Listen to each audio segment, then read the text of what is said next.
Hi everybody, I'm Kelly Hernandez. On this video I'm going to show you the books that I picked out to represent value in illustrations. The first book that I want to show you is called Pumpkin Jack. It's written and illustrated by Will Hubble. This one is a story about a boy who has a pumpkin that he carves, and it's a jack-o'-lantern, so he names it Jack.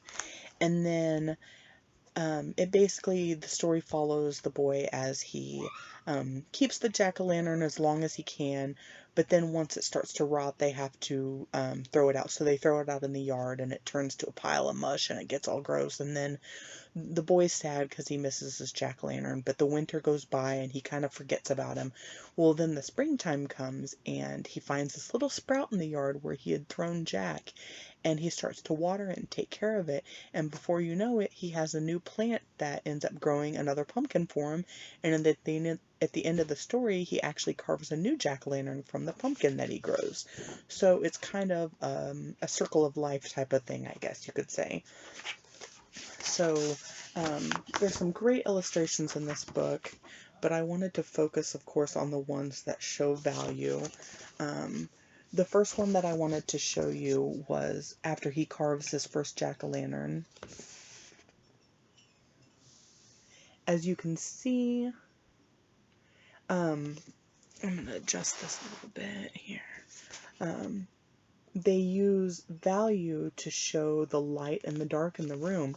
Here we have the brighter, lighter colors that show where the light is from the jack-o'-lantern, where it's shining on the wall, and then it gets progressively darker over here until it's all black almost, because that's the dark part of the room that you don't see any of the light in.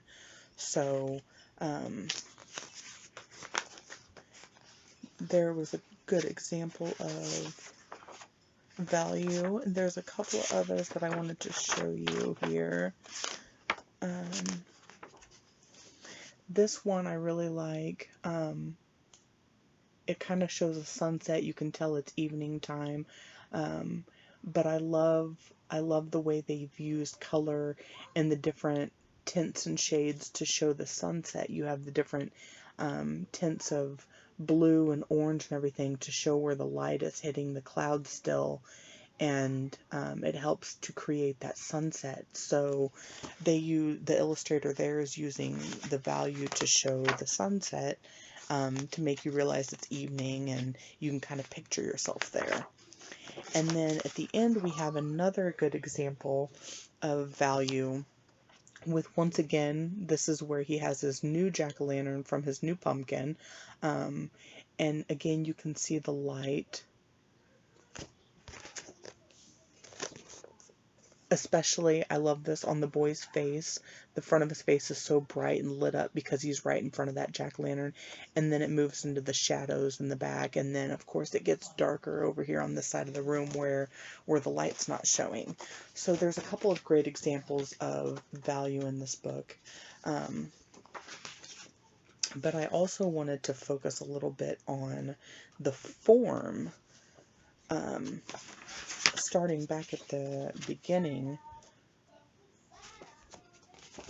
where it shows Jack early on when he's kind of starting to get a little bit soft and mushy. It's a great example of form. You know, you've got this perfect round shape, but then it shows, I mean, they've used this form to make it so realistic, and you can actually see him kind of like, not melting, that's not the right word, but kind of turning to mush and starting to get all wilted and gross. And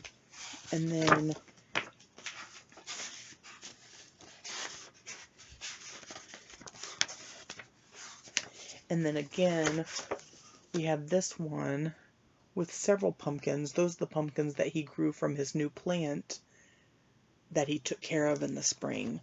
And again, you can see the great form there, the nice round pumpkins. So, so the pumpkins almost jump off the page at you. You know, they're just so realistic. So the illustrator's done a great job of using form to make these realistic pumpkins.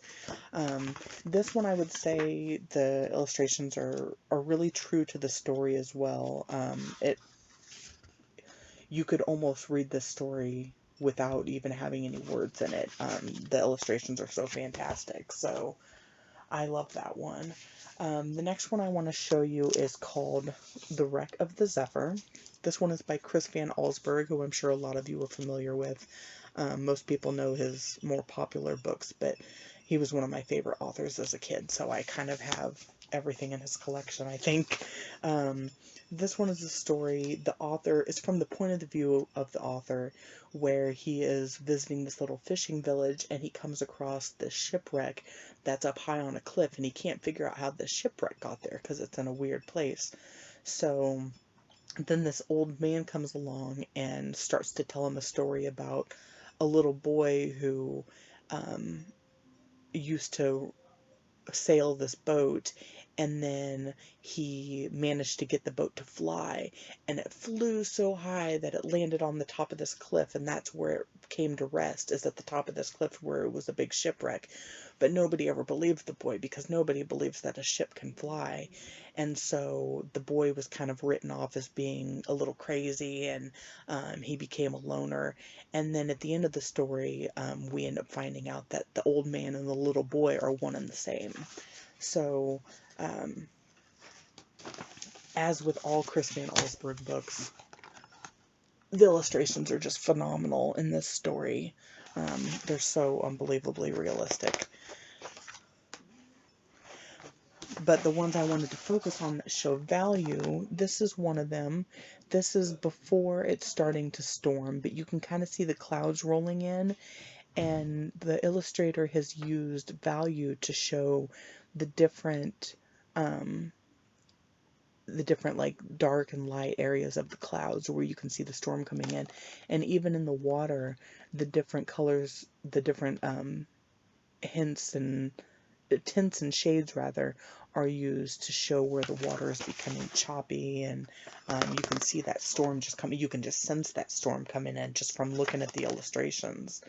So this is another one I wanted to show you, where again now you can see the storm has actually come in, and so the colors have gotten darker, but again they're using the light and the dark and the different values of the color to show you where that storm has come in. I'm so sorry about that. Apparently our smoke alarm is going off in the house right now because my husband is cooking something.